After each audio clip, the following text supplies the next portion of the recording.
Baik, sore hari ini kita akan belajar prinsip otoritas, bagaimana mendapatkan perlindungan Allah.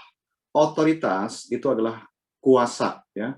Nah, kita akan belajar mulai dari kisah dalam kitab Injil.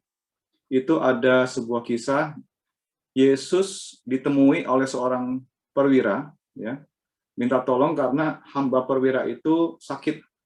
Ketika Yesus mau menemui hamba itu, perwira itu bilang, nggak usah datang dah Tuhan, cukup sepatah kata saja maka hambaku sembuh. Gitu. Nah, ini kita sama-sama baca ya, mengapa penting kita memahami otoritas. Perwira ini bilang gini sama Tuhan, sebab aku tidak layak menerima Tuhan di dalam rumahku, tetapi katakan saja sepatah kata, maka hambaku itu akan sembuh. Sebab aku sendiri seorang bawahan, dan di bawahku ada pula prajurit. Jika aku berkata kepada salah seorang prajurit itu, pergi, maka ia pergi. Dan kepada seorang lagi, datang, maka ia datang. Ataupun kepada hambaku, kerjakanlah ini, maka ia mengerjakannya. Setelah Yesus mendengar perkataan itu, ia heran akan dia, dan sambil berpaling kepada orang banyak yang mengikuti dia, ia berkata, aku berkata kepadamu, iman sebesar ini tidak pernah aku jumpai sekalipun di antara orang Israel. Dan hamba perwira itu disembuhkan Tuhan Yesus dengan perkataan saja, sebuah kata, sembuh, sembuh. Nah, coba ada yang bisa jawab nggak? Kenapa Tuhan Yesus memuji ya perwira ini, bahkan imannya perwira ini lebih besar daripada imannya orang-orang Israel? Kenapa? Coba. Jawabannya adalah perwira ini mengerti apa namanya otoritas. Apa artinya kuasa? Dia sendiri seorang bawahan. Dia punya atasan. Kalau atasannya suruh datang, dia akan datang. Kalau atasannya bilang, pergi kamu, dia akan pergi. Dia juga punya bawahan perwira ini. Kalau dia ngomong sama bawahannya, pergi, maka bawahannya akan pergi. Kenapa? Karena punya otoritas, punya kuasa. Nah, perwira ini memahami bahwa kerajaan Allah berlaku juga tuh, ya. Jadi kerajaan Allah juga berlaku prinsip otoritas. Dan itulah yang membuat imannya besar.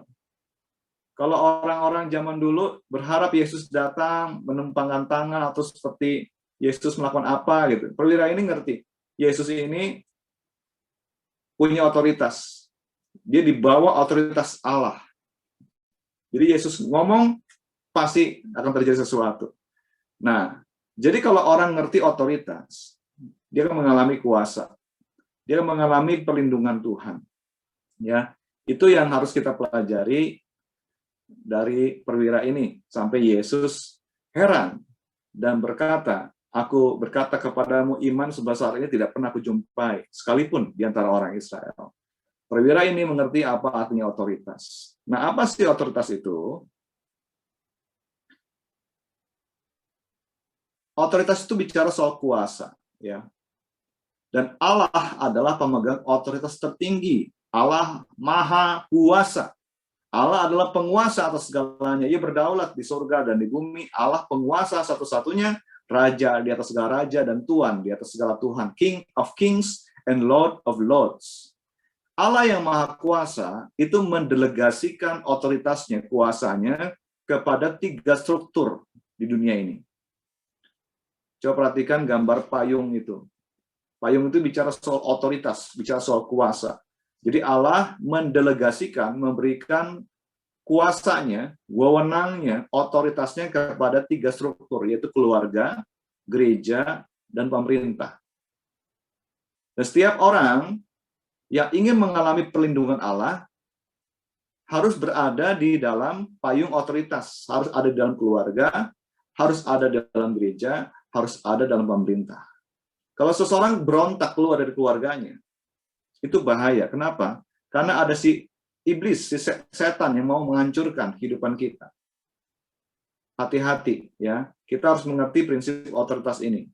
Nah, apa sih otoritas itu?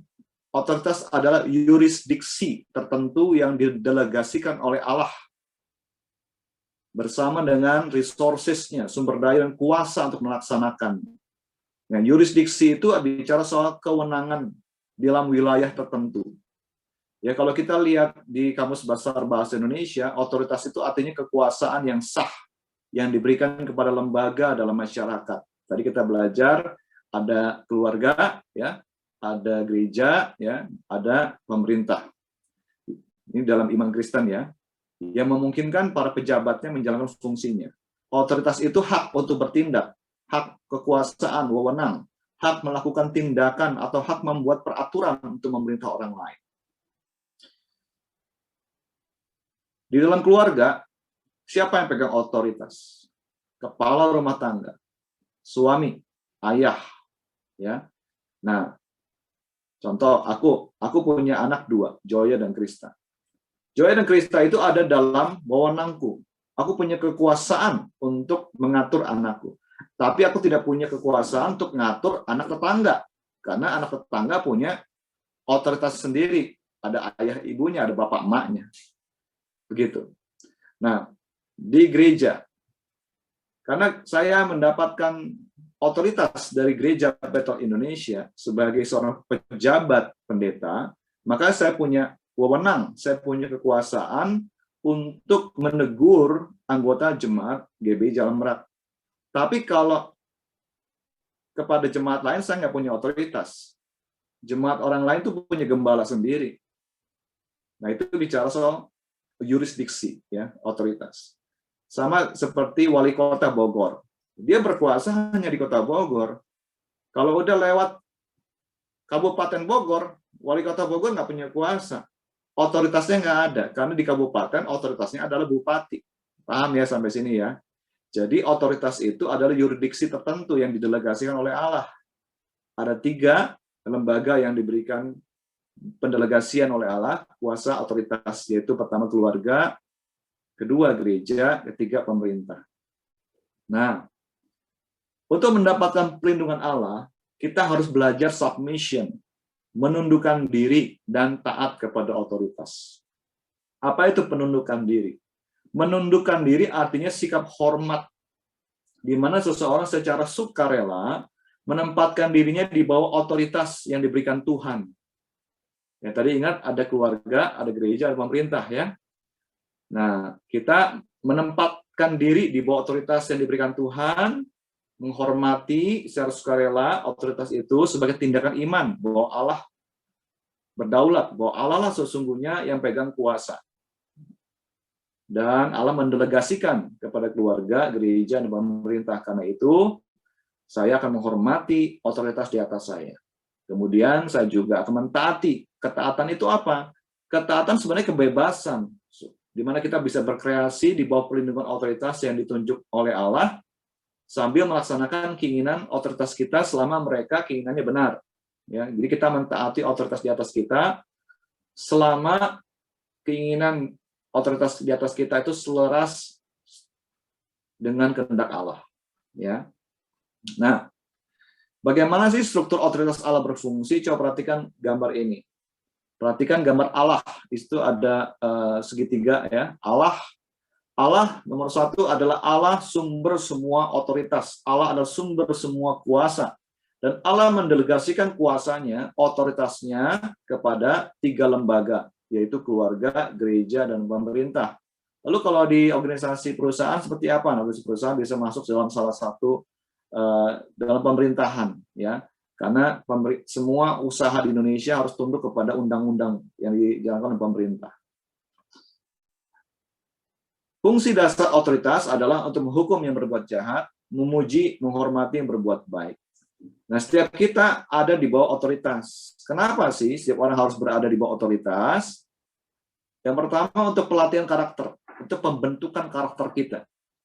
Yang kedua, itu bicara soal hati nurani kita. Kita sudah belajar, ya, beberapa Sabtu yang lalu tentang hati nurani, bahwa kita perlu belajar menundukkan diri bawah otoritas sebagai tanda bahwa kita tunduk kepada kuasa yang Allah tetapkan di atas kita. Kemudian mengapa orang harus berada di bawah otoritas? Itu untuk menjadi kesaksian dan pengaruh. Kalau orang Kristen berontak di keluarganya, kabur dari keluarganya, itu kan menjadi kesaksian buruk. Kita harus belajar tunduk kepada orang tua kita. Selama kamu masih ada di rumah orang tuamu, otoritas Allah itu ada di orang tua. Kalau engkau ada sebuah gereja, harus belajar tunduk kepada gembala jemaat yang ada. Jangan berontak, jangan melawan. Jangan mengkudeta gitu ya. Itu akhirnya jadi kesaksian yang tidak baik. Kalau engkau bekerja, jangan memberontak dalam perusahaan. Karena nanti akan jadi jelek nama orang Kristen. Nama Tuhan dipermalukan juga. Nah, terus gimana caranya kalau seandainya otoritas di atas kita melakukan kegagalan dalam tugas atau melampaui tugas wewenang mereka, atau otoritas kita meminta kita berbuat jahat, kita harus bikin appeal, itu permohonan, mengajukan permohonan. Ya, jangan berontak, tapi kita bikin permohonan. Nah, kalau permohonan kita diterima, ya berarti kan selesai. Kalau tidak diterima, nah terus atasanmu tetap minta kamu melakukan sesuatu yang engkau anggap tidak baik. Nah, itu kan bisa menderita ya, karena kita menolak atasan kita, akhirnya kita menderita. Atau kita bisa lari, kalau dipaksa berbuat jahat, pergi saja, tinggalkan. Nah, itu struktur otoritas. Intinya, kita harus menghormati kuasa otoritas yang Allah berikan kepada kita, yaitu di dalam keluarga adalah orang tua kita, di gereja itu pemimpin gereja, di pemerintah itu adalah kita pemerintah, kita hidup di negara Kesatuan Republik Indonesia. Itu ada pemerintahnya, ada presiden, pemegang kuasaan, ya, ada gubernur, ada wali kota, bupati. Kita harus tunduk kepada peraturan pemerintah, ya, yang ditetapkan jadi undang-undang. Nah, kita harus tunduk kepada konstitusi selama kita tinggal di Indonesia, jadi warga negara Indonesia. Ya. Nah, kalau seandainya diminta untuk hal yang tidak baik, nah kita bisa mengajukan permohonan gitu. Ya. Jadi yang kita belajar adalah bagaimana otoritas Allah berfungsi, yaitu lewat keluarga, gereja, pemerintah, kita harus tunduk, ya. Dan kalau ada hal yang tidak berkenan di hati kita, kita bisa bikin appeal, permohonan. Nah, apa sih upahnya yang Allah janjikan kalau kita bersedia berada di bawah otoritas yang Allah tetapkan, ya? Dalam keluarga kita harus hormat semua orang tua, ya. Di gereja kita harus menghormati para pemimpin gereja, di pemerintah kita harus menghormati pejabat pemerintah. Yang pertama, kalau kita mau bersedia di bawah otoritas, segalanya akan berjalan dengan baik.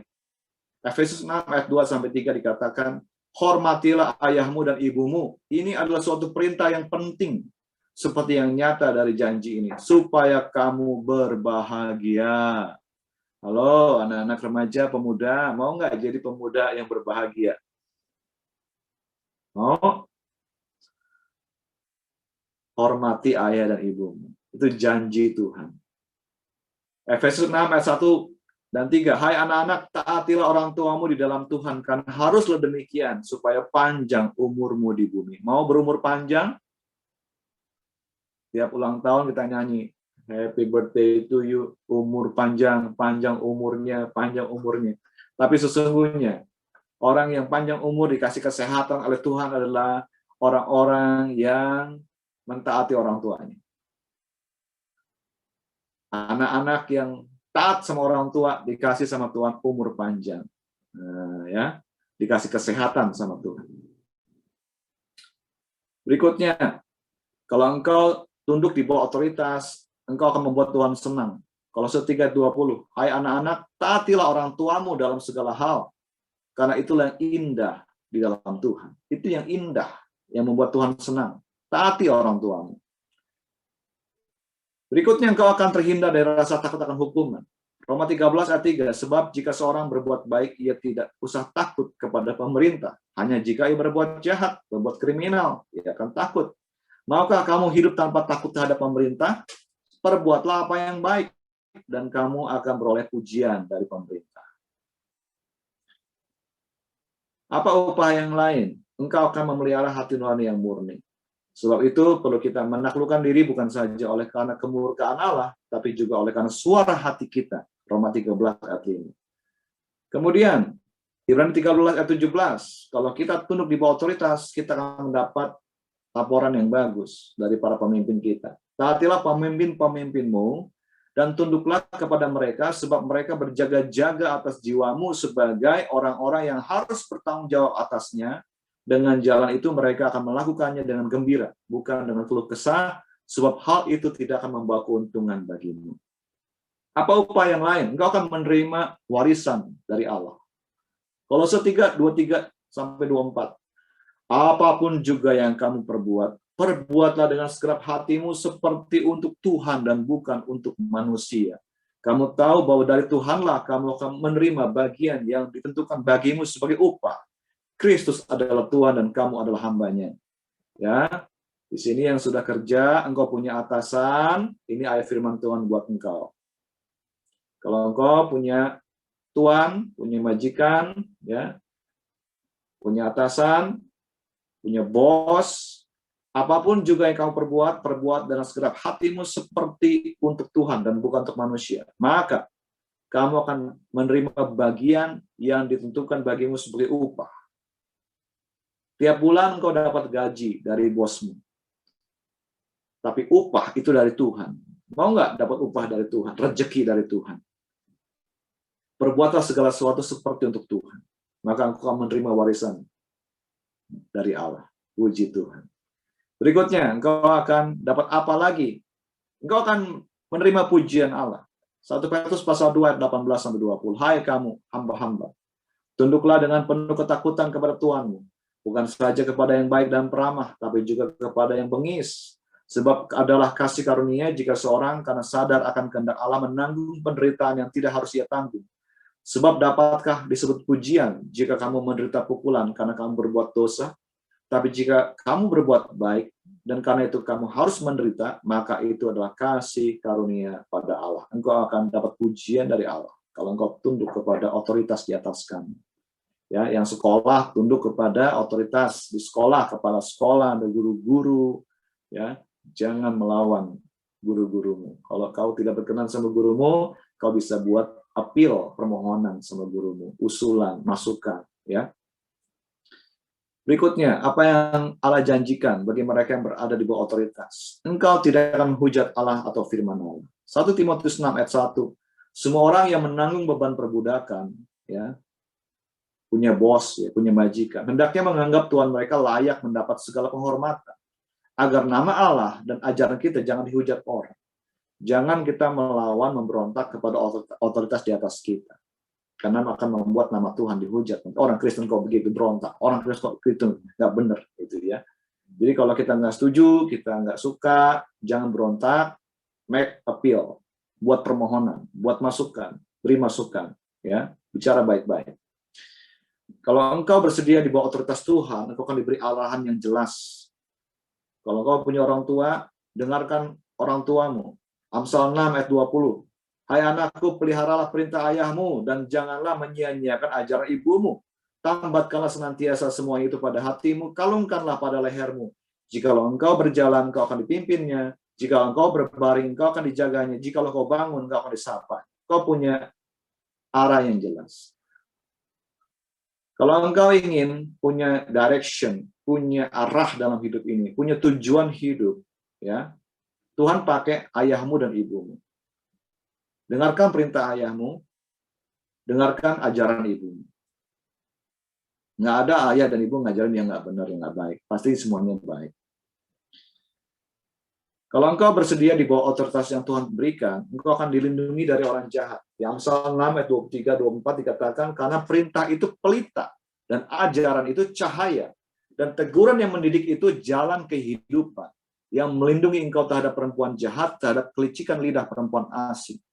Ya, dengarkan firman Tuhan ini, dengarkan orang tuamu yang menasihatimu, hai para perjaka-perjaka, jangan kau serahkan keperjakaanmu kepada perempuan jahat. Ya. Berikutnya, engkau akan mendapat kearifan. Amsal 15 ayat 5 dikatakan, orang bodoh menolak didikan ayahnya. Tetapi siapa mengindahkan teguran adalah bijak. Kalau engkau menerima didikan ayahmu, maka engkau akan mendapat kearifan. Kalau engkau menerima didikan Bapa rohanimu, ibu rohanimu, engkau akan mendapatkan kebijakan. Berikutnya, engkau akan mendapat penghormatan. 1 Petrus pasal 2 ayat 13-14, tunduklah karena Allah kepada semua lembaga manusia, tadi keluarga ya, terus juga gereja yang ditetapkan oleh Allah, pemerintah, baik kepada raja sebagai pemegang kekuasaan tertinggi maupun kepada wali-wali yang diutusnya untuk hukum orang-orang yang berbuat jahat dan menghormati orang-orang yang berbuat baik. Ini prinsipnya begitu. Kemudian, engkau akan menghormati mereka yang Allah tempatkan di atasmu. 1 Tesalonika 5, 12-13. Kami minta kepadamu, saudara-saudara, supaya kamu menghormati mereka yang bekerja keras di antara kamu, yang memimpin kamu dalam Tuhan, dan yang menegur kamu, dan supaya kamu sungguh-sungguh menjunjung mereka dalam kasih karena pekerjaan mereka. Hiduplah selalu dalam damai seorang dengan yang lain. Coba engkau perhatikan, siapa pemimpin-pemimpin rohani di gereja yang bekerja keras di antara kamu, yang memimpin kamu, yang menegur kamu. Ya, perhatikan hidup mereka, teladani mereka. Kemudian, apa yang Allah janjikan kalau kita bersedia di bawah otoritas Tuhan? Kita akan terhindar dari dosa kesombongan. Hal yang bisa menghancurkan orang adalah kesombongan, karena merasa bisa jalan sendiri. Nah, itu biasa bisa menghancurkan kehidupan.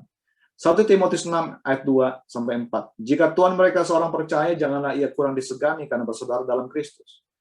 Jadi kalau ada orang kerja, terus bosnya orang Kristen, ya, janganlah kurang segan, ya. Melainkan hendaklah ia dilayani mereka dengan lebih baik lagi, karena Tuhan yang menerima berkat pelayanan mereka ialah saudara yang percaya, sesama orang Kristen, sesama anak Tuhan dan yang kekasih.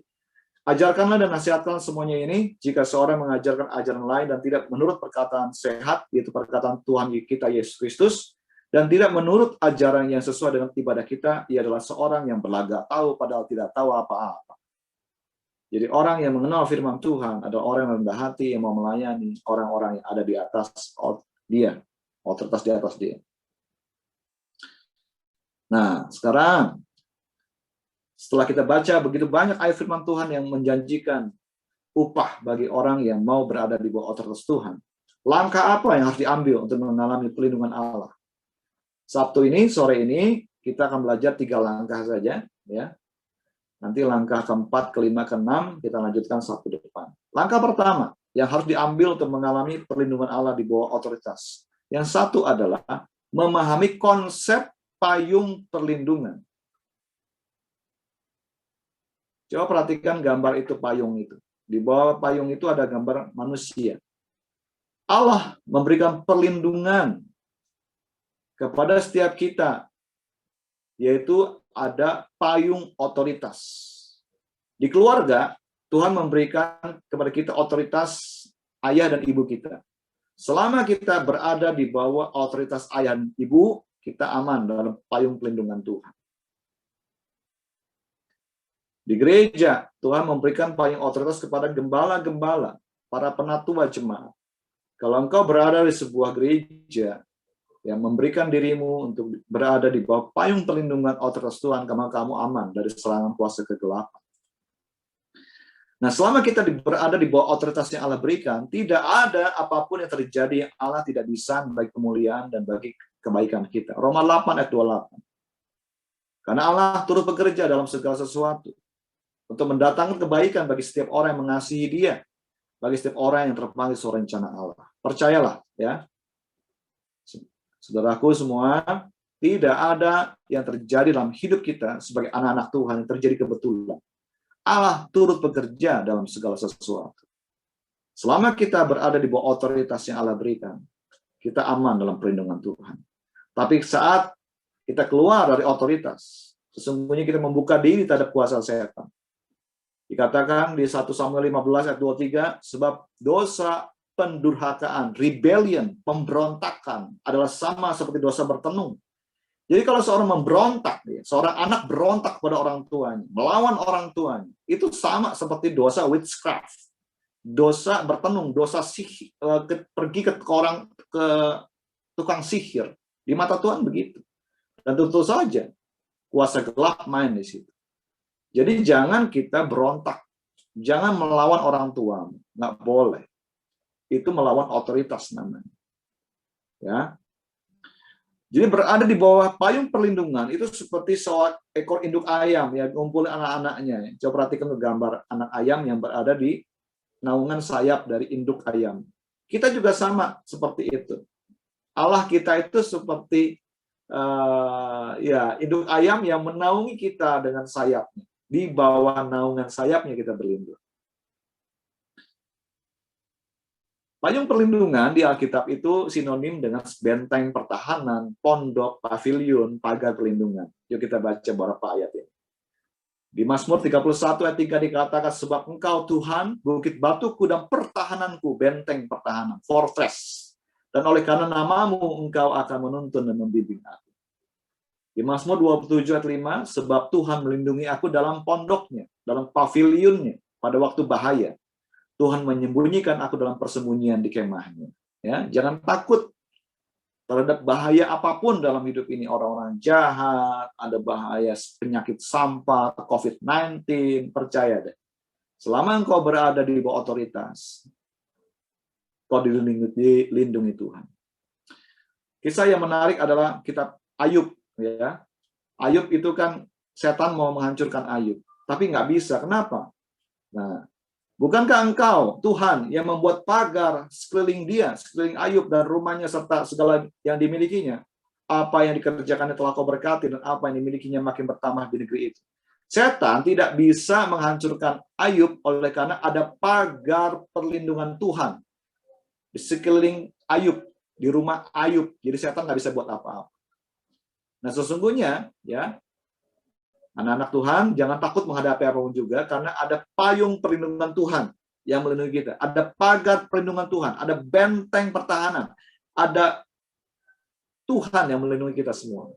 Ya, selama kita tunduk di bawah otoritas Tuhan. Nah, di rumah tangga ada konsep otoritas. 1 Korintus 11 ayat 3 dikatakan, tetapi aku mau supaya kamu mengetahui hal ini, yaitu kepala dari tiap laki-laki ialah Kristus, kepala dari perempuan ialah laki-laki, dan kepala dari Kristus ialah Allah. Coba perhatikan struktur ini. Jadi di atas istri itu ada suami, di atas suami ada Kristus, di atas Kristus ada Allah Bapa di surga. Lalu anak gimana? Nah, kalian semua kan masih anak-anak semua ya. Kebanyakan kan masih anak-anak. Anak itu di bawah ibu, anak itu di bawah ayah. Nah, itulah konsep otoritas. Engkau yang masih punya orang tua harus tunduk kepada orang tua, harus hormati orang tua, harus taati orang tua. Itu adalah otoritas yang Tuhan berikan. Nah, konsep dasar dari di bawah otoritas itu apa? Ada yang mungkin berpikir, oh kalau di bawah otoritas berarti terbelenggu. Oh tidak. Kalau di bawah otoritas, engkau punya kebebasan. Gitu. Karena penundukan diri itu bukan dipaksa, tapi harus dengan sukarela. Engkau tidak bisa dipaksa untuk menundukkan diri kepada orang tuamu, kan? Kau harus dengan rela mau menghormati orang tua, mau mentaati orang tua. Setiap orang bertanggung jawab atas keputusan ketika berada di bawah otoritas. Ya, ingat peristiwa Ananias dan Safira. Ananias waktu itu punya tanah, dia jual. Dia ngakunya dia udah berikan semuanya buat jemaat. Lalu Petrus tanya kepada Ananias, Ananias, seharga demikiankah engkau telah menjual tanahmu? Iya, seharga itu. Kemudian Petrus berkata, engkau bukan mendustai manusia, engkau mendustai Roh Kudus. Seketika itu juga Ananias mati di gereja karena mendustai, membohongi Tuhan. Tidak lama kemudian Safira, istri dari Ananias, datang. Nah, Safira ini berada di bawah otoritas suaminya, kan? Ternyata ia ikutin suaminya. Petrus tanya, Ananias, Safira, benarkah seharga demikian kamu jual tanah itu? Iya, seharga segitu. Lalu Petrus berkata, belum lama Ananias suamimu mati karena membohong. Sekarang juga kamu akan menyusul. Langsung mati juga tuh Safira. Nah, hati-hati tuh. Jadi kita belajar apa? Si Safira itu kan istri dari Ananias. Dia tunduk kepada otoritas di atas dia tuh. Si Ananias itu sekongkol. Itu membohongi Tuhan, membohongi Petrus, membohongi jemaat. Nah, itu hati-hati. Setiap kita bertanggung jawab atas keputusan. Jadi jangan salah ambil keputusan, ya. Kalau otoritas di atas kamu salah, nah kamu harus berdoa untuk hikmat. Jangan sampai kamu melawan Tuhan. Nah, bicara soal penundukan diri dalam bahasa Alkitab itu hupotasso. Nah, hupotasso ya dalam istilah militer itu artinya berbaris di bawah komando. Kalau orang mendaftarkan diri menjadi anggota militer, walaupun dia mendaftarkan diri kan nggak dipaksa secara sukarela, tapi kalau dia jadi anggota militer, dia akan ada di bawah line up, berbaris di bawah komando. Jadi dia harus wajib mengikuti, karena itu tugas dia. Siapa di sini yang ikut paskibraka? Sekolah paskibra. Itu kan belajar baris berbaris ya. Terus ada komandan kan. Komandan bilang, siap, gerak, semua ikut. Itu kan sukarela. Tegak, gerak. Jalan tempat, semua jalan. Maju, jalan. Semua jalan. Terus kiri, kanan, kiri, kanan, belok. Semua ikutin komando. Nah, itu artinya menundukkan diri kepada otoritas, yaitu komandanmu. Nah, itu kan sukarela semua kan. Kesadaran, ini kerjasama tim. Aku mau mengalah, aku mau ngikutin komandanku, komando dari komandan. Diikutin. Nah, itu prinsip kebebasan tidak bawa otoritas. Maka kalau belajar baris berbaris, engkau ngerti apa itu otoritas sebenarnya. Ya. Nah, di Alkitab itu ada beberapa ayat bicara soal penundukan diri. Roma 13 ayat 5. Sebab itu perlu kita menaklukkan diri bukan saja karena kemurkaan Allah, tapi juga karena suara hati kita. 1 Korintus 14 ayat 34. Sama seperti dalam semua jemaat orang-orang kudus, perempuan-perempuan, mereka harus menundukkan diri kepada suaminya. Roma 8 ayat 7. Sebab keinginan daging adalah seteruan terhadap Allah, karena ia tidak takluk kepada hukum Allah. Dan ini memang tidak mungkin baginya. Maka kita harus ikutin keinginan roh. Keinginan roh itu tunduk kepada hukum Allah. Kolose 3:18, hai istri-istri, tunduklah kepada suamimu sebagaimana seharusnya dalam Tuhan. 1 Petrus 2:18, hai kamu hamba-hamba, tunduklah dengan penuh ketakutan kepada Tuhanmu, bukan saja kepada yang baik dan ramah, tapi juga kepada yang bengis. Titus 3:1, ingatkanlah mereka supaya mereka tunduk pada pemerintah dan orang-orang yang berkuasa. Perhatikan ayat firman Tuhan mengajar kita untuk tunduk, penundukan diri. Nah, jangan seorang pun di antara kita keluar dari payung perlindungan memberontak kepada otoritas yang Tuhan berikan di atas kita. Sebab kalau kita memberontak keluar dari payung perlindungan, hati-hati ada setan yang menghancurkan hidupmu dan hidupku. Karena itu jangan keluar dari payung otoritas. Engkau yang masih hidup, masih punya orang tua, ya hidup di rumah orang tuamu, hai anak-anak, taatilah orang tuamu di dalam Tuhan, karena haruslah demikian. Namun bagaimana kalau ada orang-orang yang anak-anak yang ditinggalkan oleh orang tuanya, ayahnya pergi, ya. Nah, ketika otoritas di atas kamu meninggalkan kamu, dengar baik-baik. Ketika ayahmu meninggalkan kamu, biarlah engkau tetap berada dalam perlindungan Tuhan, sebab Tuhan akan menggantikan posisi ayah. Mazmur 20 ayat 10 dikatakan, sekalipun ayahku dan ibuku meninggalkan aku, namun Tuhan menyambut aku. Mazmur 68 ayat 5 dikatakan, Allah adalah bapa bagi anak yatim dan pelindung bagi para janda. Itulah Allah di kediaman yang kudus. Di sini yang hadir di Zoom meeting, engkau yang nggak punya ayah, engkau yatim, engkau mungkin punya ayah tapi ayahmu absen, engkau merasa nggak punya ayah, Allah adalah ayahmu, bapamu. Allah adalah pelindungmu. Biar Tuhan menyambut engkau. Tapi jangan berontak sama orang tua. Kalau engkau punya kekesalan, punya sakit hati, ya, ampuni orang tuamu, bereskan. Tapi jangan pernah benci orang tua. Ya, jangan berontak sama orang tua. Tunduk, hormati orang tuamu. Oke, sekarang kita lanjut ke kuis dulu. Silakan bisa dijawab ya atau tidak ya.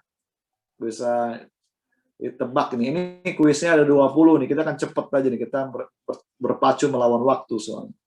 Kuis yang pertama, apakah Allah menetapkan semua otoritas manusia? Jawabannya tentu saja ya. Tiap-tiap orang harus takluk kepada pemerintah di atasnya, sebab tidak ada pemerintah yang tidak berasal dari Allah, termasuk pemerintah Republik Indonesia.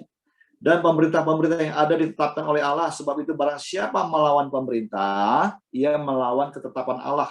Dan siapa yang melakukannya akan mendatangkan hukuman atas dirinya. Anda tunduklah pada otoritas. Nomor 2, apakah Allah bertanggung jawab untuk mempromosikan seseorang, meninggikan seseorang? Jawabannya adalah iya.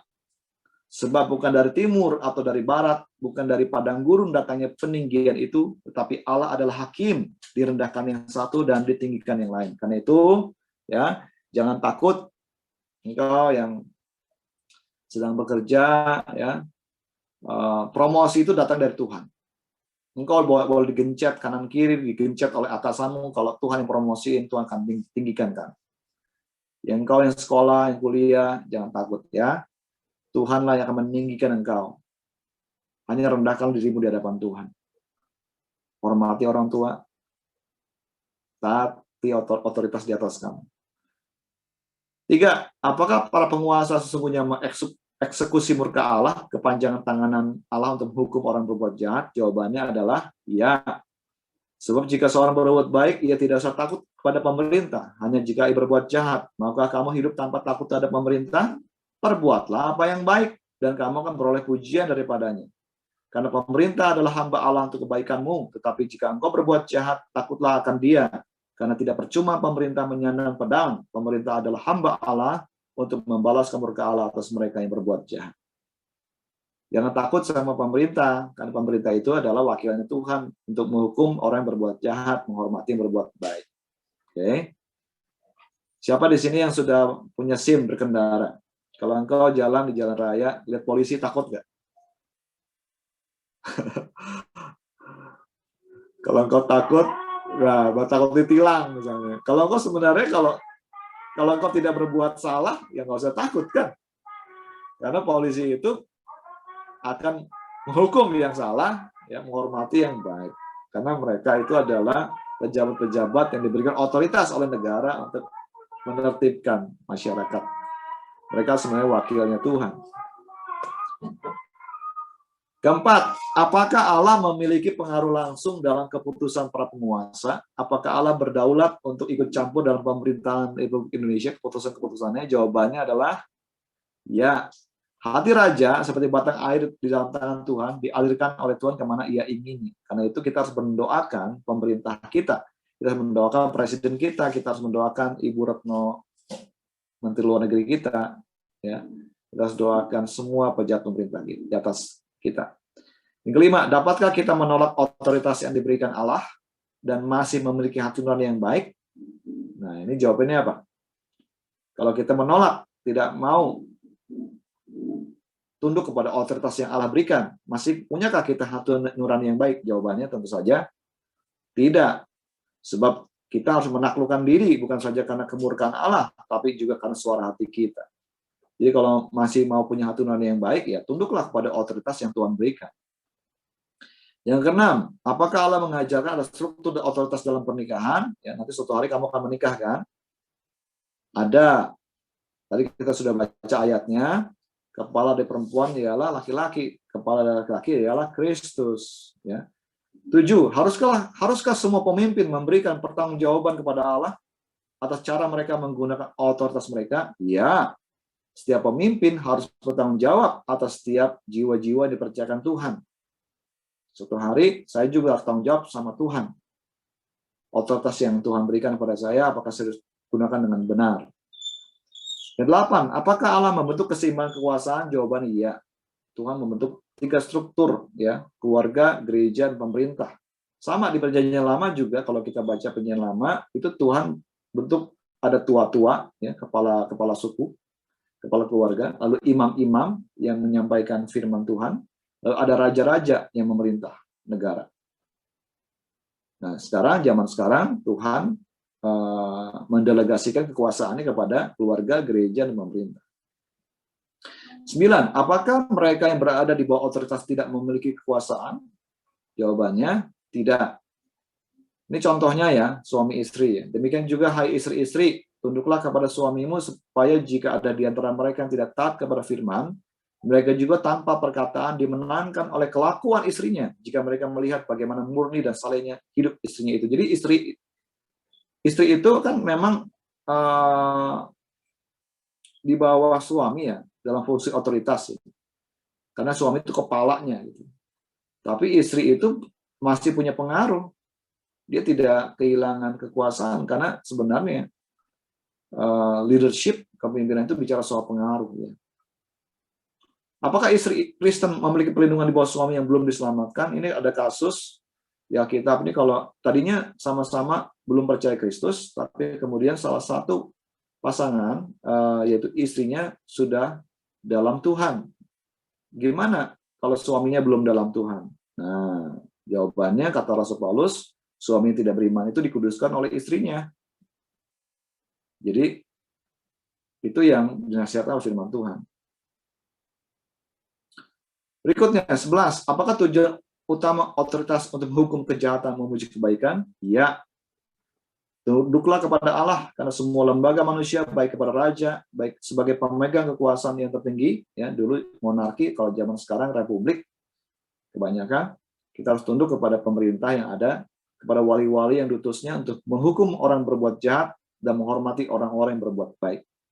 Nomor 12, haruskah setiap pemimpin juga berada di bawah otoritas? Jawabannya adalah iya, dan kamu tuan-tuan, perbuatan demikian juga terhadap mereka dan jauhkanlah ancaman. Ingatlah bahwa Tuhan mereka dan Tuhan kamu ada di sorga, dan ia tidak memandang muka. Adakah saat-saat ketika mereka yang di bawah otoritas harus menolak untuk patuh? Boleh nggak kita menolak untuk patuh? Iya, ada saatnya. Yaitu apa? Kalau otoritas di atas kita minta kita melakukan yang bertentangan dengan firman Allah. Contohnya Petrus dan Yohanes bilang begini sama mahkamah agama, silakan kamu putuskan sendiri manakah yang benar di hadapan Allah, taat kepada kamu manusia atau taat kepada Allah, sebab tidak mungkin bagi kami itu tidak berkata-kata tentang apa yang kami lihat dan telah kami dengar. Jadi kita harus lebih taat kepada Allah ya. 14, apakah ada cara yang tepat untuk memohon kepada otoritas ketika kita diminta melakukan kejahatan? Ya, ada. Gimana caranya? Janganlah kau keras terhadap orang yang tua, melainkan tegurlah dia sebagai bapakmu, yang lebih tua, perempuan sebagai ibumu. Jadi jangan berontak, ya, bicara baik-baik. 15, dapatkah permohonan yang bijaksana dibatalkan oleh sikap yang salah? Kita udah make appeal nih, buat permohonan. Bisa nggak akhirnya ditolak gara-gara sikap kita yang salah? Iya, bisa. Di Galatia 6 ayat 1 dikatakan, saudara-saudara, kalaupun seorang kedapatan melakukan suatu pelanggaran, maka kamu yang rohani harus memimpin orang itu ke dalam jalan yang benar dengan sikap roh yang lemah lembut. Nah, ini penting sikap kita juga. Sambil menjaga dirimu sendiri supaya kamu jangan kena pencobaan. 16. Haruskah mereka yang berada di bawah otoritas mengharapkan pemimpin mereka itu segera melihat sudut pandang mereka? Jawabannya tidak, karena dengan kesabaran seorang penguasa dapat diyakinkan dan tidak lembut mematahkan tulang. Jadi kalau engkau punya usulan ya kepada ayah dan ibumu, sabar ya, harus sabar. Kalau engkau punya usulan kepada pemimpin rohanimu, sabar, karena mereka perlu waktu untuk melihat. Berikutnya 17, apakah kita wajib mematuhi otoritas yang memiliki watak yang menyerang? Jawabannya adalah ya. Tadi kita sudah baca soalnya. Hamba-hamba, tunduklah dengan penuh ketakutan kepada Tuhanmu, bukan saja kepada yang baik dan ramah, tapi juga kepada yang bengis. Kalau engkau punya atasanmu galak, ya tetap harus tunduk. Hormat, karena dia atasan kamu. 18. Apakah benar bergabung dengan orang banyak untuk dengan paksa menyingkirkan orang jahat di jabatan? Boleh nggak orang Kristen ikut demo jalanan? Jawabannya adalah apa? Tidak. Kalau demonya tertib, boleh. Tapi demo-demo yang di kita tuh banyak yang akhirnya bakar ban, bakar mobil, kemudian ada huru hara, itu tidak boleh. Jangan kita turut-turut kebanyakan orang melakukan kejahatan, ya. Nanti bisa kena masalah hukum. Jadi intinya jangan melawan hukum lah. 19. Adakah saat-saat seseorang harus berpisah dari otoritasnya? Jawabannya iya. Ya, kita ada contoh. Apabila mereka menganiaya kamu dalam kota yang satu, lari ke kota yang lain. tentang hubungan suami istri, supaya kalau ada seorang istri ya tidak boleh menceraikan suaminya, dan kalau ia bercerai juga ia harus tetap hidup tanpa suami atau berdamai dengan suaminya. Nah, ini bicara soal suami istri. 20. Haruskah kita terus menghormati penguasa jahat karena penguasa jahat itu katanya adalah wakilnya Tuhan? Jawabannya adalah iya. Kita harus belajar dari Daud ya. Daud itu mau dibunuh sama Saul. Saul itu Raja Saul. Raja Saul ditolak Tuhan, kemudian Tuhan memilih Daud untuk menggantikan Saul. Daud beberapa kali itu punya kesempatan untuk membunuh Saul, tapi ia tidak lakukan. Karena dia menghormati Saul sebagai yang diurapi Tuhan. Dikatakan oleh Daud, ketahuilah pada hari ini matamu sendiri melihat bahwa Tuhan sekarang menyerahkan engkau ke dalam tanganku dalam gua itu. Ada orang yang telah menyuruh aku membunuh engkau, tapi aku merasa sayang kepadamu karena pikir bahwa aku tidak akan menjamah tuanku itu, Raja Saul, sebab dialah orang yang diurapi Tuhan. Oke. Nah, ada sebuah kisah antara perjanjian lama dan perjanjian baru. Itu ada zaman intertestamental namanya. Zaman antara perjanjian lama dan perjanjian baru. Ya. Itu terjadi penjajahan atas orang-orang Yahudi. Tahun 167 sebelum Masehi itu ada penguasa Suria ya, yang menindas orang Yahudi. Kemudian ada pemimpin Yahudi bernama Matatias mendesak ya teman-teman Yahudinya untuk memberontak melawan pemerintah Suria. Lalu terjadi memulai pemberontakan Makabe. Namun akibatnya apa? Ini 5 putra Matatias tewas dalam pertempuran, bahkan ada yang diinjak sama gajah. Lalu selama pemberontakan mereka minta tolong bantuan Roma. Nggak taunya Roma justru yang akhirnya menjajah Yahudi. Dia orang-orang Yahudi jadi bingung. Mereka mencari Mesias penyelamat, tapi penyelamat militer. Sebenarnya yang mereka butuhkan juru selamat dari dosa-dosa mereka. Jadi sebenarnya kalau ada otoritas yang menekan diri kita, itu jangan langsung kita lawan. Kita harus berdoa dulu minta hikmat Tuhan. Itu wisdom-nya. Baik, kita akan aplikasikan pelajaran kita. Coba masing-masing membaca Roma 13 ayat 1 sampai 7 ya.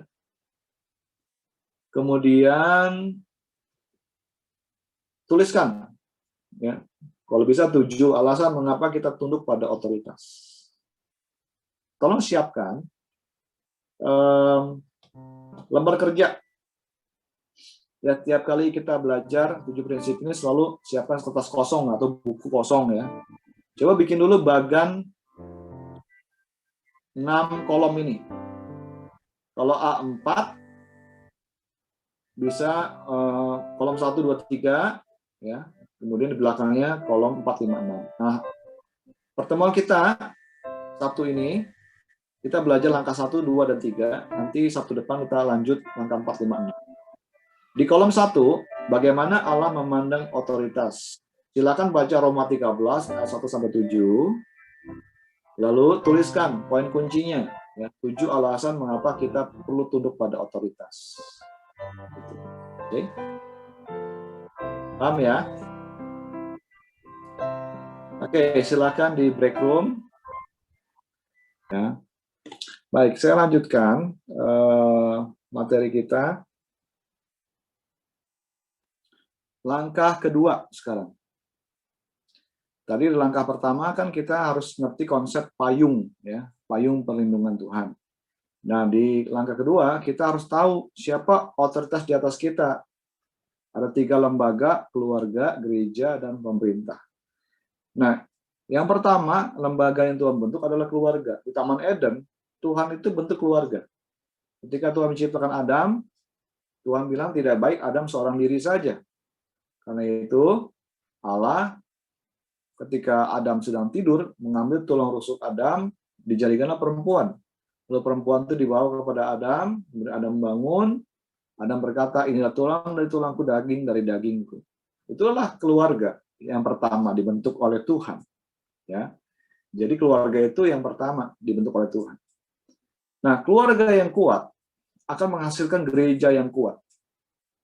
Dan gereja yang kuat akan menghasilkan bangsa yang kuat. Sebaliknya, keluarga yang lemah akan menghasilkan gereja yang lemah, karena gereja kan terdiri dari keluarga-keluarga. Dan akhirnya pemerintahan pun menjadi totaliter. Totaliter itu pemerintah yang menindas rakyatnya. Totaliter itu pemerintah yang mengawasi semua kegiatan rakyat, nggak ada kebebasan di situ. Jadi kalau kita mau belajar soal otoritas, mulai dari keluarga dulu. Dari keluarga itu ada otoritas, ya, ada orang tua, ayah dan ibu, dan ada anak-anak, ya, ada suami dan istri. Nah, pegang otoritas adalah kepala rumah tangga, suami. Nah, kemudian suami dan istri kalau punya anak, mereka punya otoritas atas anak-anak. Jadi kalian semua yang masih anak-anak, ya, semua harus menghargai namanya rantai komando, chain of command. Orang tuamu itu punya kekuasaan, otoritas dari Tuhan untuk memberikan perintah dan ajaran buat anak-anaknya. Jadi kamu harus dengerin komen, ya, perintah dari orang tuamu, nasihat dari orang tua. Jangan disepelekan, harus dengarkan, berikan perhatian kepada nasihat orang tuamu, ayah ibumu, ya. Hormati ayah dan ibumu. Jadi kalau ayah ibumu sedang ngomong, matikan handphonemu, tatap mata mereka, ya Pak, ya Mak, ya. Dengarkan, ya. Nah, kalau kamu nanti dapat kepercayaan dari orang tuamu, nanti orang tuamu bukan rantai komando, tapi rantai nasihat. Kamu kan diberi kebebasan oleh orang tuamu untuk bertindak, untuk mengatur hidupmu. Nanti kalau kamu mentok, butuh nasihat, dan baru datang sama ayah dan ibumu. Dan itu kebebasan itu diberi kepercayaan dari ayah. Kamu makin maka ayah dan ibumu tidak akan lagi perintah-perintah kamu. Kamu kan diberi kebebasan untuk mengatur. Ya, nanti ketika kamu butuh nasihat, baru datang sama ayah dan ibu. Nah, tapi selama kamu berada di bawah otoritas orang tuamu, tinggal sama orang tua, itu harus tunduk pada otoritas ayah dan ibu. Sampai kapan? Sampai nanti kamu menikah. Di Kejadian 2 ayat 24, sebab laki-laki akan meninggalkan ayah dan ibunya dan bersatu dengan istrinya, mereka menjadi satu daging. Jadi ketika kamu nanti menikah, ya, kamu akan keluar dari otoritas ayah ibu, kamu bentuk keluarga sendiri. Gitu. Tapi selama kamu belum menikah, kamu berada di bawah otoritas orang tuamu, ayah dan ibumu. Nah, sekarang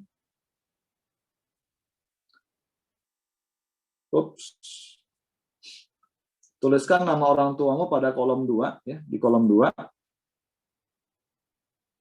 Jika kamu tidak punya ayah, Allah berjanji untuk mengisi posisi itu. Kalau kamu punya ayah tiri atau ibu tiri, otoritas yang kamu tulis adalah otoritas di mana kamu tinggal sekarang. Kamu tinggal sama siapa? Ayah tirimu atau ibu tirimu? Atau kalau kamu dititipkan, karena ayah ibumu ada di luar kota, kamu dititipkan ke wali kamu, bisa kakek nenekmu, tulis nama mereka, atau kepada om tantemu, silakan tulis. Oke. Di kolom 2 silakan tulis otoritas keluarga di atas kamu. Kepada siapa kamu harus bertanggung jawab. Oke. Sudah? Sekarang kita belajar lembaga kedua, yaitu gereja. Gereja itu dibentuk oleh Tuhan.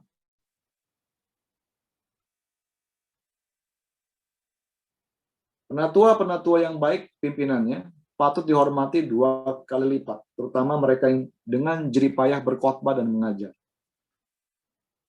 Taatilah pemimpin-pemimpinmu dan tunduklah kepada mereka, sebab mereka berjaga-jaga atas jiwamu sebagai orang-orang yang bertanggung jawab atasnya. Dengan jalan itu mereka melakukannya dengan gembira, bukan dengan keluh kesah, sebab hal itu tidak akan membawa keuntungan bagimu. Nah, coba tuliskan 2 atau 3 pemimpin rohani di gereja di mana kamu percaya itu adalah otoritas yang Tuhan berikan. Tulis nama mereka. Struktur otoritas di gereja, pemimpin di atas kamu dalam Tuhan.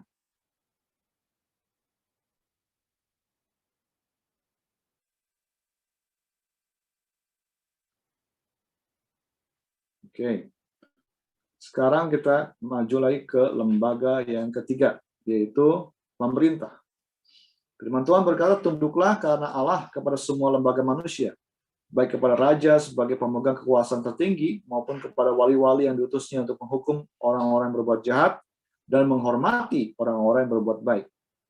Dalam 1 Timotius 2 ayat 1-2 dikatakan, kita harus bersyafaat mendoakan pemerintah. Pertama-tama aku menasihatkan, naikkanlah permohonan, doa syafaat, dan ucapan syukur untuk semua orang, untuk raja-raja, untuk semua pembesar, agar kita dapat hidup tenang dan tentram dalam segala kesalehan dan kehormatan. Ya, kita diminta untuk mendoakan pemerintah kita. Nah, kenali dulu pemerintah di atas kamu siapa? Siapa yang pegang otoritas atas negeri ini? Presidennya, gubernurnya, wali kotanya, kita tinggal di kota Bogor. Kalau kamu kenal ketua DPR-nya siapa? Ketua DPRD 1, ketua DPRD 2, hakim di kota Bogor, kepala polisi kota Bogor. Kalau kamu tahu, kamu tulis, kamu bisa mendoakannya. Jadi langkah pertama, kalau kita mau berada dalam payung perlindungan Tuhan, nanti konsep payung perlindungan. Yang kedua, kita harus kenali siapa otoritas di atas kita, di keluarga, di gereja, di pemerintah. Sekarang masuk ke langkah ketiga. Apa yang harus diambil untuk mengalami perlindungan Allah di bawah otoritas? Yang ketiga adalah kenali bagaimana Allah memakai otoritas di atas kamu untuk bentuk hidup kamu. Ini ada gambar, ya, ketika anak buahnya Daud mau membunuh Raja Saul, tapi dihalangi oleh Daud. Daud bilang jangan. Daud adalah orang yang dipilih oleh Tuhan untuk menggantikan Raja Saul. Saul itu di akhir hidupnya menjadi jahat. Bahkan dia dirasuk roh jahat. Berkali-kali dia mau bunuh Daud. Daud mau dilempar oleh lembing, oleh tombak. Dan Daud melarikan diri. Dan Daud dikejar-kejar, diburu oleh Daud untuk dibunuh. Dan tibalah kesempatan untuk Daud membunuh Saul. Tapi Saul tidak dibunuh oleh Daud. Kenapa? Karena Daud menghormati otoritas. Dia bilang, tidak boleh menjamah orang yang diurapi Tuhan. Nah, kita belajar apa di sini? Ada yang mengajarkan, ya kita harus menghormati pemimpinnya model gimana dulu. Kalau pemimpinnya brengsek, ngapain kita tunduk? Ngapain kita hormati lagi? Nah, kita belajar dari Daud. Saul itu nggak benar, rajanya sudah tidak benar, bahkan jahat sama Daud. Tapi Daud menghormati. Siapa yang dihormati? Tuhan. Dia tidak mau menjamah orang yang diurapi Tuhan. Karena Daud tahu bahwa Allah lah yang mengangkat Saul menjadi raja. Jadi kalau memang Tuhan mau gantikan Raja Saul dengan Daud, Daud sadar dia caranya Tuhan, bukan caranya manusia. Nah, itu yang kita harus belajar dari Daud. Apa yang kita pelajari?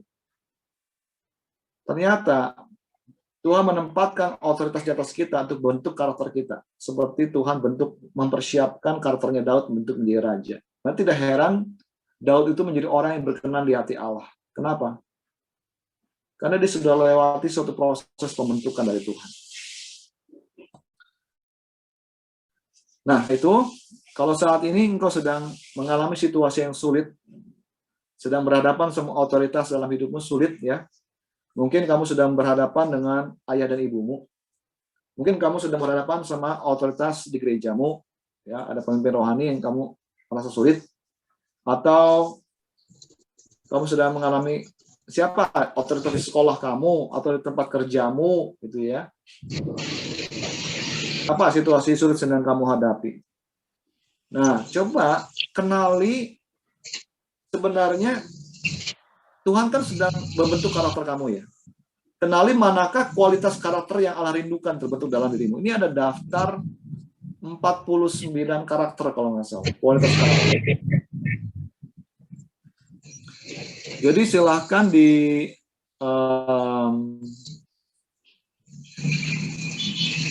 dibaca ya, kemudian di checklist, coba pilih, kenali 5 karakter yang kamu pikir Tuhan sedang bentuk kamu di situ.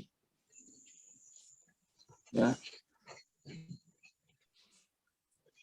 Misalnya mungkin Tuhan bentuk kamu supaya kamu jujur. Tuhan bentuk kamu supaya kamu taat. Tuhan bentuk supaya kamu tulus, supaya kebajikan, supaya kamu berani, tidak takut, supaya kamu belajar mengampuni, tidak menolak orang, supaya kamu belajar persuasif, membujuk, bukan bertentangan dengan orang lain, supaya kamu belajar awareness, waspada, supaya kamu belajar ramah, nggak kesepian, supaya kamu belajar murah hati, tidak kikir, supaya kamu belajar gembira, tidak mengasihani diri sendiri, belajar fleksibel, belajar luwes, tidak menolak, menentang, belajar untuk senantiasa bersedia, ya, hospitality, mau melayani, nggak egois, belajar untuk bertahan, tekun, bukan menyerah, belajar mengendalikan diri, bukan hanya mengikuti kesenangan diri, belajar untuk menghormati, bukan tidak hormat, belajar untuk tekun, bukan lamban, belajar untuk teliti, belajar untuk dapat diandalkan, bukannya inkonsisten, belajar untuk punya security, rasa aman, tidak cemas, belajar untuk sabar, tidak gelisah, belajar untuk punya wisdom, bijak, versus mengikuti natural, kecenderungan alami. Belajar untuk arif, tidak judging, tidak menghakimi. Belajar untuk punya iman, tidak menduga-duga. Belajar untuk punya discretion, punya kebijaksanaan untuk membuat keputusan yang penting, tidak punya pola pikir yang hitam-hitam, putih-putih, kemudian kaku. Gitu. Belajar punya kasih, tidak mementingkan diri sendiri. Belajar punya kreativitas. Belajar punya antusiasme, jangan apatis. Belajar untuk menjadi orang yang pendaya guna, resourceful, jangan wasteful, jangan menyia-nyiakan. Belajar hemat, jangan boros, jangan menjadi orang yang tamak tapi puas. Belajar tepat waktu, ya, jangan suka terlambat. Belajar toleransi, belajar untuk hati-hati, tidak tergesa-gesa. Belajar untuk jadi orang yang tahu bersyukur, jangan jadi orang yang tidak tahu terima kasih. Belajar untuk tertib, jangan disorganize, jangan tidak teratur. Belajar inisiatif, jangan sampai tidak responsif. Belajar tanggung jawab, jangan sampai jadi orang yang tidak dapat diandalkan. Belajar rendah hati, belajar tegas, belajar bertekad, belajar setia, belajar punya perhatian, belajar sensitif, peka. Belajar adil, justice, bukan hanya fairness. Belajar untuk punya kasih sayang, belajar kelembutan, belajar rasa hormat, belajar punya kelembutan hati. Nah ini mungkin Tuhan sedang izinkan kamu mengalami situasi yang tidak enak. Tuhan sedang bentuk kamu. Nah karakter apa yang sedang dibentuk oleh Tuhan? Coba kamu perhatiin. Kamu checklist, kamu renungkan ya. Ini jadi PR buat kita, PR buat kalian semua. Silahkan di project 3B ini, ya. Kalau kamu mau minta nasihat masukan orang tua boleh ya. Jadi nanti kasih lihat tuh daftar. Ini PDF-nya nanti aku kirim ya. Nanti Joya tolong kirim di grup buat peserta. Nanti kualitas karakter tadi boleh dikasih lihat ke orang tua. Biar orang tuamu lihat nanti 5 kualitas apa yang perlu dibentuk dalam diri kamu untuk kasus kamu gitu. Ya. Yang udah nikah di sini siapa yang nikah? Dia ya. Ya bisa minta pasangan suami untuk menilai karakter apa yang perlu dibentuk dalam dirimu untuk kasus soal berhubungan dengan otoritas ya. Kalau udah kerja, kalau bosmu atau atasanmu orang yang beriman, mengerti tentang prinsip firman Tuhan, cukup dekat hubungan, boleh juga lihat, minta masukan dari bos, dari atasan, tolong nilai karakter apa, kualitas karakter apa yang perlu dibentuk dalam dirimu. Oke. Nanti PDF-nya akan dikirim oleh host ya di PA Group buat peserta seminar ini. Silakan dinilai. Ya, pertama diri sendiri nilai, kemudian minta masukan dari orang lain, bisa orang tua, bisa atasanmu, bisa juga pasangan, bisa temannya juga. Baik, sampai sini dulu ya pelajaran tentang prinsip otoritas. Nanti kita akan lanjutkan untuk Sabtu mendatang langkah keempat, kelima, dan keenam. Anak CP semua, selamat sore. Kita masih melanjutkan pelajaran kita tentang bagaimana mendapatkan perlindungan Allah, yaitu prinsip otoritas. Nah, sore hari ini kita akan belajar langkah keempat, kelima, dan keenam. Oke, siap ya? Oke. Langkah yang keempat yang harus diambil untuk mengalami perlindungan Allah di bawah otoritas adalah kenali situasi di mana engkau harus membuat permohonan kepada otoritas di atas. Ketika engkau mengalami situasi yang tidak enak, situasi yang sulit, kita semua harus belajar berespon benar. Belajar kalau nggak sesuai dengan hati kita, kita bisa mengajukan permohonan kepada otoritas di atas kita. Ajukan permohonan dengan tepat. Nah, kenapa sih kita harus belajar? Karena bisa jadi kita ini salah bertindak. Ketika situasi tidak baik, sulit, bereaksi dengan marah. Ada juga orang yang pasrah terhadap situasi. Ada juga orang yang ketika menghadapi situasi sulit, dia mengajukan permohonan, selalu mengajukan permohonan kepada otoritas di atasnya. Bahkan untuk masalah yang tidak penting. Nah, itu jangan, ya. Kalau masalah tidak penting, nggak perlulah kita mengajukan permohonan kepada atasan kita. Apalagi terlalu sering mengajukan banding. Kenapa? Karena nanti ketika ada permasalahan yang sangat penting yang harus kita ajukan untuk ditinjau ulang oleh atasan kita, akhirnya atasan kita, karena kita terlalu sering ya meminta pengajuan permohonan peninjauan ulang, akhirnya nggak didengar. Jadi belajarlah untuk berespon benar, mengajukan permohonan dengan tepat. Nah, gimana caranya? Kapan kita boleh mengajukan appeal, mengajukan permohonan untuk ditinjau? Yaitu ketika satu, diminta untuk melakukan kesalahan. Jika seorang ayah meminta anaknya untuk bertindak amoral, maka sang anak harus mengajukan pertimbangan kepada ayahnya. Ya, jangan diam. Kalau otoritas di atasmu meminta engkau melakukan sesuatu yang melanggar firman Allah, kau jangan berdiam. Kau bisa mengajukan permohonan supaya tidak usah kamu melakukan itu. Kalau kamu bekerja, ya, terus diminta oleh atasanmu untuk melakukan suatu kesalahan, untuk menjelekkan nama perusahaan, salah mempresentasikan produk, maka engkau harus bilang sama atasanmu, ya, jangan seperti itu. Mengajukan pertimbangan. Kalau pemerintah melarang kebebasan beribadah bagi warga negara, kita harus mengajukan banding. Nah, belajar dari Daniel, di Daniel 1 ayat 8. Dikatakan Daniel berketetapan untuk tidak menajiskan dirinya dengan santapan raja dan dengan anggur yang biasa diminum raja. Dimintanyalah kepada pemimpin pegawai istana itu supaya ia tidak usah menajiskan dirinya. Jadi ketika itu mereka masih muda ya, Daniel, Hananya, Mizal, Azaria. Itu dikasih makan oleh sida-sida pegawai istana, makanan-makanan yang tidak boleh dimakan oleh umat Tuhan. Jadi Daniel mengajukan permohonan kepada pegawai istana supaya mereka, Daniel, Hananya, Mizael, Azaria itu tidak makan. Gitu. Boleh nggak?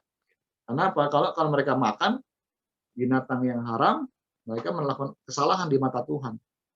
Jadi engkau bisa melakukan make appeal, ya, melakukan permohonan untuk ditinjau ulang kepada atasanmu kalau engkau diminta kesalahan untuk melanggar firman. Jangan diam, ajukan permohonan. Yang kedua, kapan situasi yang dimana kita perlu mengajukan permohonan? Kalau ada kehidupan yang terancam, kalau ada harta benda yang akan rusak kalau engkau berdiam diri. Contoh di Alkitab, Esther, ketika bangsa Yahudi mau dimusnahkan oleh Haman, Esther tidak diam. Esther mengajukan permohonan kepada Raja Ahasiweros supaya raja menolongnya. Kemudian Paulus, ya, ketika ia diperlakukan tidak adil, mau dipersalahkan untuk kesalahan yang tidak pernah ia buat, ia mengajukan banding. Ketika pengadilan setempat tidak bisa mengadili dengan baik, ia minta naik banding kepada kaisar waktu itu. Nah, jadi kita belajar ya, kalau warga negara diperlakukan tidak benar, tidak adil. Contoh, ada terjadi pembiaran tindakan kekerasan atas nama agama yang dilakukan oleh pihak-pihak tertentu ya kepada warga gereja misalnya. Kita jangan diam aja. Kita bisa mengajukan permohonan kepada pemerintah supaya orang-orang yang melakukan tindak kekerasan itu diusut, ditindak. Di keluarga juga sama ya. Misalnya kalau kamu melihat ada sesuatu yang salah ya, di otoritas yang ada di atas kamu, di keluargamu, ayahmu, atau ibumu, ya. Jangan diam ketika kamu melihat ada kehidupan terancam. Ya. Kamu bisa bilang sama ayah dan ibumu supaya mereka mempertimbangkan. Okay. Yang ketiga, kapan kita bisa mengajukan permohonan kepada atasan di atas kita ketika pelayananmu terhalang. Ya, kita pada contoh Nehemia mengajukan permohonan kepada raja untuk memberikan izin supaya dia boleh pergi pulang ke Yerusalem membangun tembok Yerusalem.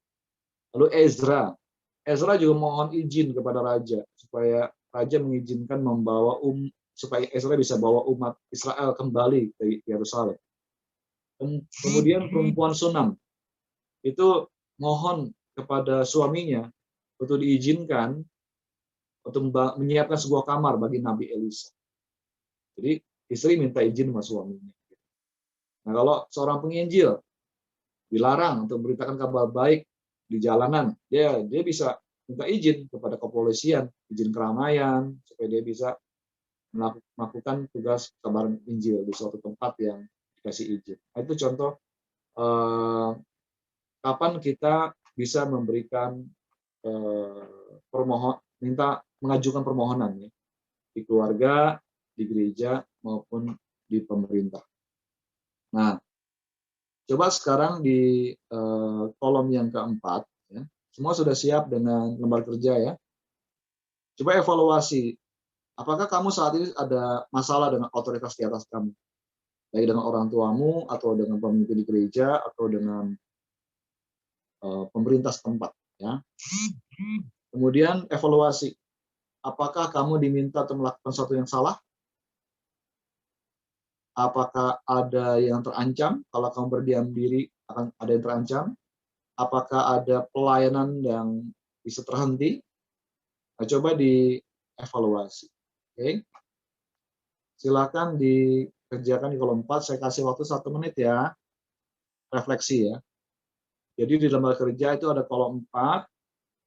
Apakah situasi ini perlu untuk saya membuat permohonan naik banding ya, di keluarga kepada orang tua, di gereja kepada pemimpin gereja, kalau di masyarakat ya kepada pemimpin pemerintah setempat. Nah, ini 3 situasi tanda bahwa engkau harus buat permohonan. Yang pertama, apakah saya diminta melakukan sesuatu yang salah? Kalau iya, berarti itu kamu harus buat permohonan. Tinjauan ulang. Kedua, apakah ada yang terancam? Ketiga, apakah pelayanan dalam bahaya? Kalau iya, ajukan permohonan, jangan diam. Silahkan direfleksi dulu ya, 1 menit ya.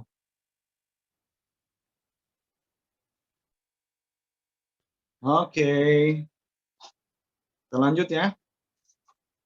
Sekarang kita masuk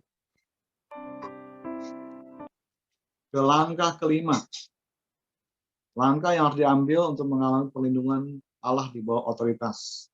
Yaitu pelajari bagaimana mempersiapkan himbauan, permohonan dengan bijaksana dan menyampaikannya dengan bijaksana. Nah, di Alkitab ada contoh kisah yang bisa kita jadikan contoh bagaimana kita mengajukan permohonan kepada otoritas di atas kita. Yaitu kisah dalam 2 Samuel pasal 20 ayat 14 sampai 22.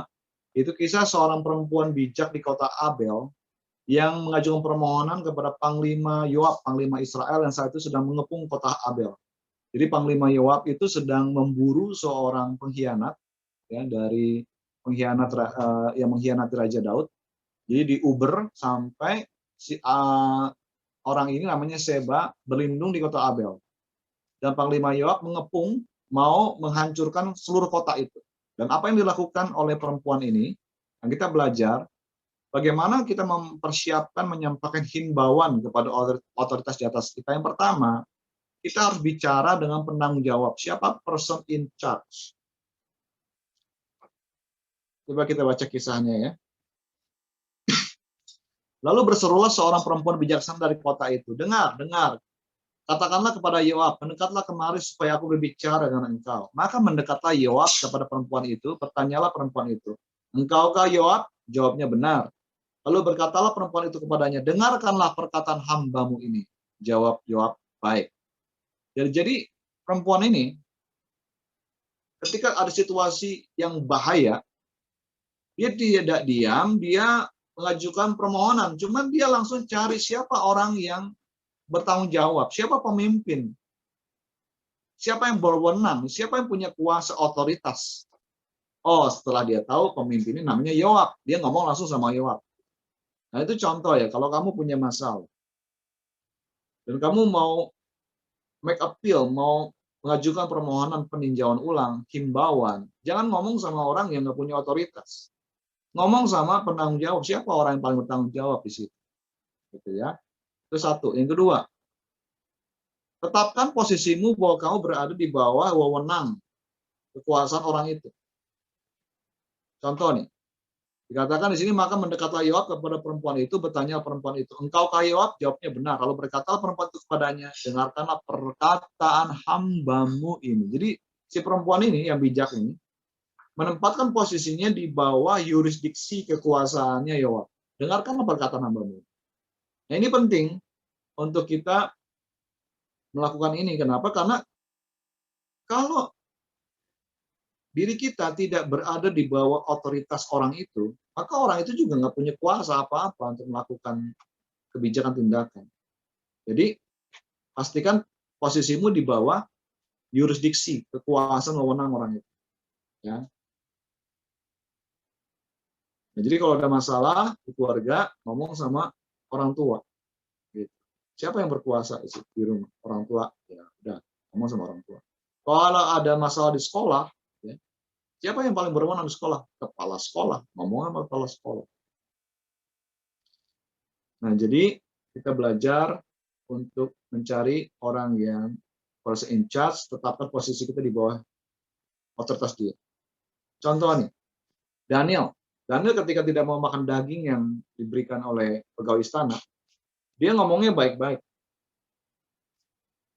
Dan karena dia ngomong baik-baik, maka Allah mengaruniakan kepada Daniel kasih dan sayang dari pemimpin pegawai istana itu. Jadi dikasih izin. Oke, Daniel boleh makan sayur saja. Nah, yang berikut yang ketiga. Temukan niat orang yang memberi perintah yang kepadanya kita mengajukan permohonan. Kita harus cari tahu niat otoritas di atas kita.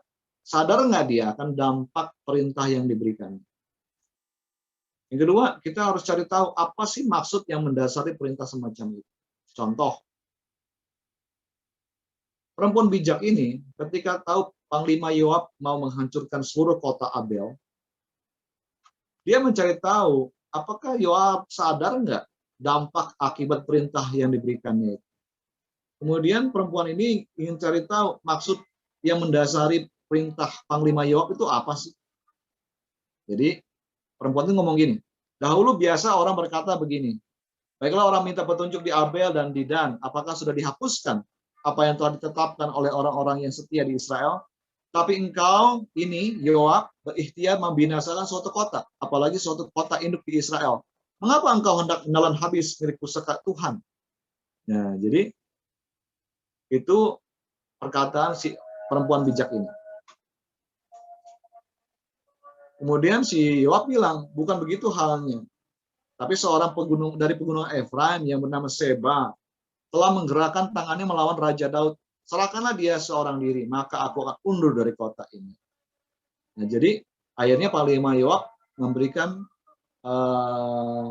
memberitahukan maksud sebenarnya kenapa dia mengepung kota itu. Ternyata dia sedang mencari orang yang bernama Seba. Nah, setelah ketahuan maksud tujuan dari Panglima Yoab itu, perempuan bijak itu merancang alternatif kreatif,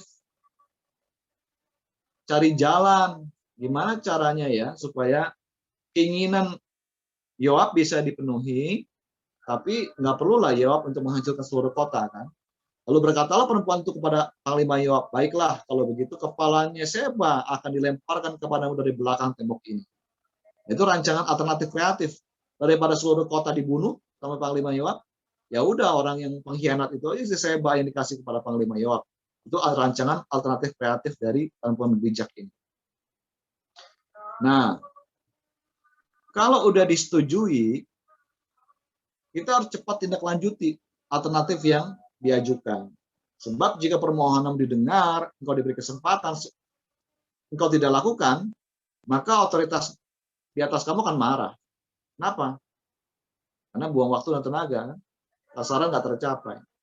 Jadi, kalau kita baca kisah ini, kemudian masuklah pula perempuan itu dan berbicara kepada seluruh rakyat dengan bijaksana. Sudah itu mereka memenggal kepala Seba bin Bikri dan melemparkannya kepada Yoab. Jadi yang diminta oleh Yoab dikasih itu. Di Seba dikasih. Akhirnya Yoab meniup sangkakala lalu berserak-seraklah mereka meninggalkan kota itu. Jadi kota itu aman. Kota itu tidak jadi dibinasakan. Kenapa? Karena ada perempuan yang bijak yang tahu bagaimana memberikan permohonan, mengajukan permohonan banding, memberikan himbauan kepada orang yang berotoritas di atas. Oke, itu contoh ya. Nah, sekarang aplikasinya. Coba cek dirimu, kamu punya masalah nggak dengan otoritas? Di rumahmu, ya dengan orang tua, ya, di sekolah, dengan gurumu, gitu. Atau di lingkungan perumahanmu. Kalau iya, berarti kan harus dibereskan tuh hubunganmu. Kau bisa mengikuti langkah-langkah yang sudah kita pelajari dalam prinsip hati nurani yang murni ya. Nah, kalau sudah dilakukan, baru ikuti langkah-langkah permohonan, membuat permohonan yang bijak ini, supaya kita berada di bawah perlindungan Tuhan. Pelajari motif hatimu, kata-katamu, metode yang tepat, waktu yang tepat dalam membuat permohonan. Nah, ini coba dipikirkan.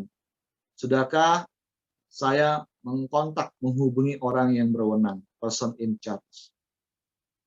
Jadi kalau mau beresin masalah, harus ketemu sama orang yang punya wewenang, penanggung jawab. Apakah saya dalam posisi yang benar?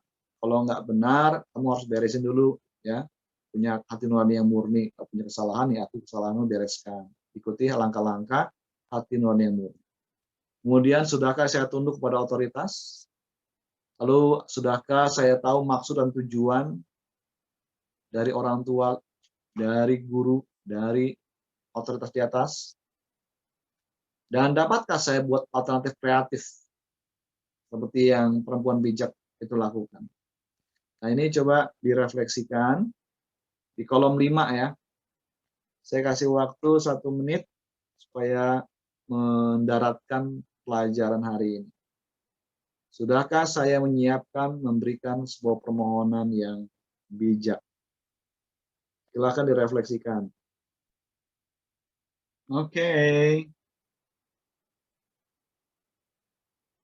Kita lanjut lagi ya. Nanti kalau mau lebih dalam lagi bisa di waktu saat teduhmu bisa melanjutkan. Saya lanjutkan dengan langkah ke-6. Langkah yang harus diambil untuk mengalami perlindungan Allah di bawah otoritas. Yaitu bersiaplah untuk menanggapi dengan cepat dan benar hasil pengajuan permohonan. Karena gagal menindaklanjuti permohonan bandingmu akan menjadi kesalahan yang tragis karena merusak kepercayaan otoritasmu. Akan membuat engkau nanti tidak didengar lagi. Sebaliknya jika otoritas melihat kamu bahwa alternatif yang engkau jalankan berhasil lebih baik daripada ada dalam pikirannya, maka engkau akan mendapat kepercayaan baru dan dapat kebebasan di bawah otoritasnya. Nah, kita harus belajar mengidentifikasi kalau permohonanmu ditolak itu penyebabnya apa. Apakah disebabkan oleh dirimu sendiri, atau salah dalam mengajukan permohonan, atau memang kesalahannya pada otoritas di atas kamu. Jadi, jangan kecil hati kalau permohonanmu ditolak 1 kali, ajukan lagi, ya, 2 kali, 3 kali. Contoh di Alkitab itu Paulus dia mengajukan permohonan kepada Tuhan sampai 3 kali. Tapi ditolak juga, akhirnya Tuhan bilang ya cukuplah kasih karunia-Ku bagimu. Ya sudah, kalau gitu diterima aja oleh Paulus. Ya. Tuhan Yesus juga mengajarkan kalau kita harus bertekun ya. Seperti janda itu selalu terus minta tolong sama hakim sampai perkaranya dibela. Nah, jadi kita belajar. Kalau ada sesuatu yang salah, situasi yang salah, jangan berdiam diri. Kalau kamu bisa punya akses kepada otoritas, ajukan permohonan. Ya. Yang kedua, berikanlah waktu Tuhan ya, God's time, supaya Tuhan bisa mengubah pikiran. Nah, contoh di Alkitab, itu kan Allah menyuruh Musa untuk mengajukan permohonan kepada Fir'aun. Ya. Dari waktu ke waktu, dari tulah 1 sampai tulah ke-10, itu tiap kali tulah dikasih, Fir'aun bilang, oke, aku akan biarkan, aku akan izinkan umat Israel untuk beribadah. Tapi ketika tulahnya berhenti, Fir'aun makin keras hati, makin menekan orang Israel. Jerami nggak dikasih, suruh cari sendiri, tapi hasil kerjanya harus tetap sama. Jadi kalau kita lihat hasil sekarang ya arkeologi ya, piramid begitu besar di Mesir, itu ternyata yang bangun juga sebagian orang Israel, ya, kerja paksa. Dan itu Tuhan izinkan, kenapa? Ya kita lihat sisi baiknya ya, orang Israel jadi fitness setiap hari itu. Ditekan oleh orang Mesir, jadi cara fisik mereka jadi kuat.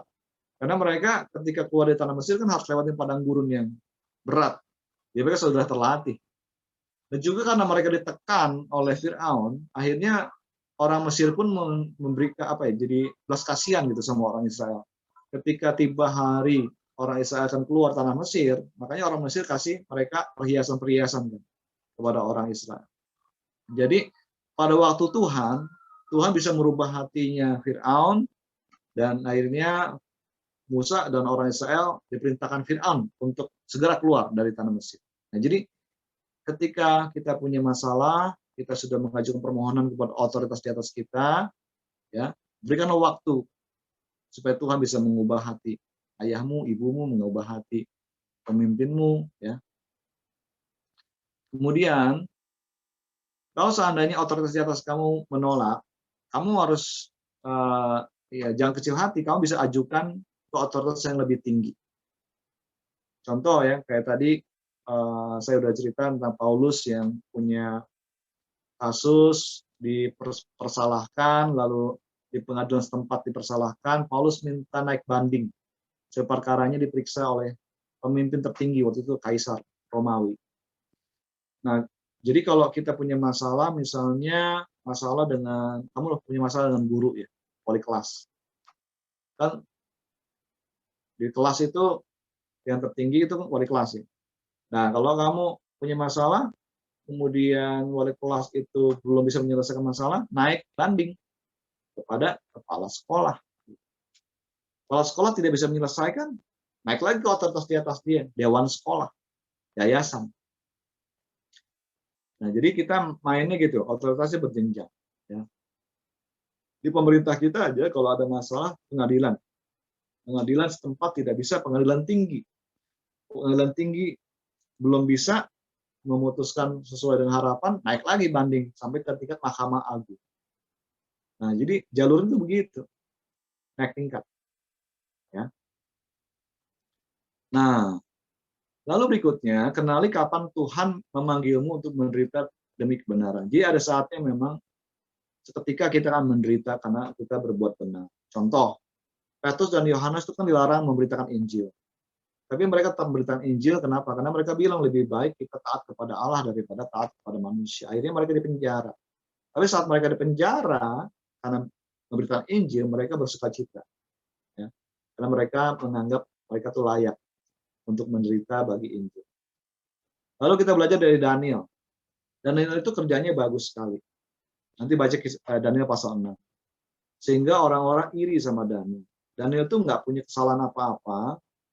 Satu saja yang musuh-musuhnya Daniel lihat, Daniel itu suka berdoa. Lalu dibuatlah rekayasa, musuh-musuhnya Daniel datang kepada Raja Darius, bilang, Raja Darius, buatlah satu perintah, supaya tak seorang pun meminta kepada dewanya, Allahnya, dari seluruh orang-orang di penduduk negeri di bawah kekuasaan Raja Darius. Dibuatlah perintah, barang siapa yang berdoa kepada Allah, maka akan dilemparkan ke gua singa. Nah, Daniel kan mendengar hal itu, dia tetap aja berdoa. Seperti yang biasa dilakukan 3 kali sehari, dia menghadap ke Yerusalem, dia sujud menyembah kepada Allah, dia berdoa. Dilaporkan oleh musuh-musuh Daniel kepada raja. Akhirnya Daniel dilemparkan ke gua singa. Menderita kan? Tapi orang benar akan dilindungi Tuhan. Makanya Daniel nggak diapa-apain sama singa. Nah, kenali kapan Tuhan memang akan memanggilmu untuk menderita. Ada juga orang-orang yang akhirnya, kalau di kitab Ibrani itu, orang Kristen yang dikasih makan ke singa-singa. Ada juga yang mati karena dimakan singa. Dan memang waktunya ya buat dia untuk menjadi martir. Nah, yang berikutnya, pahami kapan adalah bijaksana untuk melarikan diri. Jadi, ketika kita dipaksa untuk melakukan suatu kesalahan, melakukan kejahatan, ya, kita bisa lari dari otoritas itu. Contoh ya, pada awal pelayanannya, Paulus itu pernah diselamatkan dengan melarikan diri, ya, diselundupkan ke dalam keranjang. Dan pada akhir pelayanannya, akhirnya dia tahu juga kapan dia tidak usah melarikan diri. Bahkan dia bersedia mati bagi Injil. Kita tahu sejarah gereja menyatakan bahwa Paulus itu mati di kota Roma. Dihukum mati akhirnya. Gitu. Tapi ya jadi martir. Nah, contoh di kehidupan sehari-hari kita, otoritas tertinggi kan ada di ayah, di suami. Seorang wanita yang menikah dengan suami yang melakukan kekerasan dalam rumah tangga, dia bertahan bertahun-tahun dalam penderitaan, tapi ketika ia melihat anaknya terancam nyawanya, dia mengikuti nasihat 1 Korintus 7 ayat 10-11. Dia berpisah dari suaminya, dia tidak menikah lagi. Nah, jadi kita bisa belajar ya bahwa kita harus tunduk pada otoritas. Teman, kalau otoritas di atas kita yang melakukan suatu tindakan yang kejam, kita jangan berdiam diri, kita bisa mengajukan permohonan. Nah, proyek 6, terakhir. Pada kolom 6, tuliskan jawabanmu atas pertanyaan berikut. Kalau kamu punya situasi di mana kamu bisa mengajukan permohonan, ajukan alternatifmu apa. Kalau alternatif kamu sudah diterima oleh otoritas kamu, apakah kamu sudah menjalaninya? Kemudian kalau permohonanmu ditolak oleh otoritas, dicek kenapa ditolak permohonannya. Apakah karena salah mengajukan, kesalahan padamu, atau permohonannya yang salah, yang harus diperbaiki.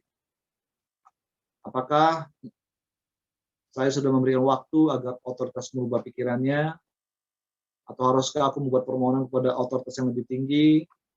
Apakah aku dipanggil untuk menderita? Apakah bijak bila aku lari? Oke? Silahkan dikerjakan di kolom 6.